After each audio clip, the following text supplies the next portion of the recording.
Pour créer un cycle de répartition globale, il faut utiliser la transaction KSU7 ou utiliser le menu dans SAP, donc dans gestion comptable, contrôle de gestion, comptabilité analytique, descente, prébudgétisation, et dans imputation, il suffit de sélectionner répartition globale.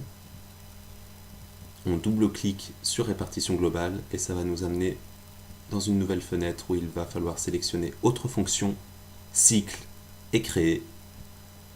Et on va pouvoir donner un nom à notre cycle de répartition que l'on souhaite créer et une date de début de validité. On clique ensuite sur l'icône de validation et il faut ensuite donner une description à ce cycle de répartition.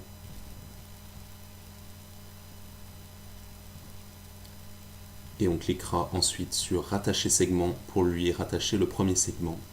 Il faut lui rattacher autant de segments qu'il y a de nature comptable secondaire avec un ratio statistique. Donc voilà, on donne un nom à notre premier segment et une description.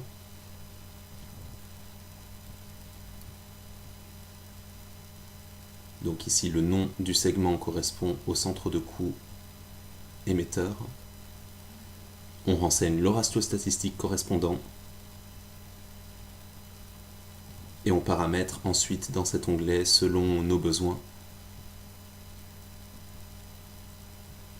Ici, on choisira pour une répartition des valeurs budgétaires.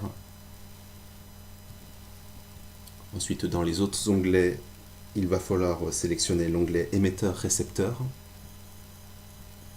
dans lequel on va renseigner le centre de coût émetteur,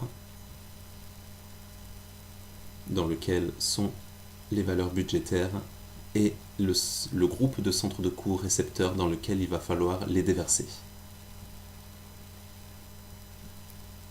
On sélectionne ensuite l'onglet base de ref récepteur, dans lequel il va falloir renseigner ratio statistique avec les valeurs budgétaires, et on renseigne ici le ratio statistique correspondant. Dans le dernier onglet, il faut s'assurer que tous les centres de coûts aient un facteur de pondération égal à 100.